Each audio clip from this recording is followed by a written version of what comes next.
The earth was horribly torn to pieces. At first, the Mississippi seemed to recede from its banks. Eliza Bryan, New Madrid.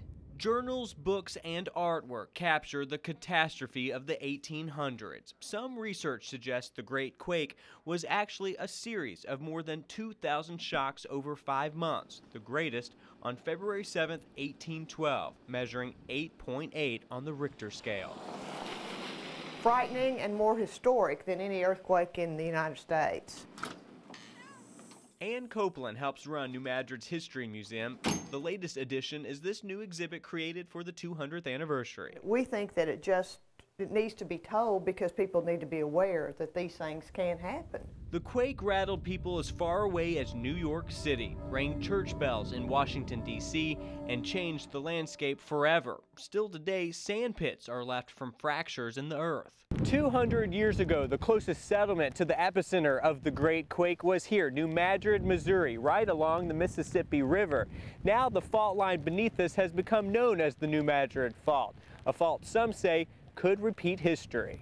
The fault crosses Kentucky, Missouri, Arkansas, Tennessee, and Illinois. In 1990, researcher Ivan Browning predicted the next big one would hit on December 3rd. Schools closed, earthquake insurance policies soared, and the media descended on the town of New Madrid. Residents remember it well.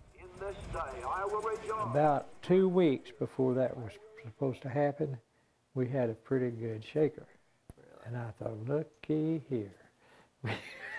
Maybe it is going to happen. Nothing did, and it was dubbed the Great Media Quake of 1990. It opened our eyes and told us, you're not prepared in any way. Talk of the next disaster hasn't stopped. Geologist Zeman Wang at the University of Kentucky says the New Madrid is capable of repeating the nightmare of 1812. But he says probably not for several more hundred years. Some say when it does happen, Memphis and St. Louis would fall. Wang says in Kentucky, Paducah would be hit worst. In Lexington, he says damage would be minor, older homes may crack, chimneys would crumble. There would be devastation. Kentucky's Emergency Management Director John Hetzel says the Commonwealth regularly practices earthquake drills and encourages every family to have a survival kit. I just hope people will be prepared, take care of themselves. Because many say it's not a question of if the next Great Quake will happen, it's when. I cannot imagine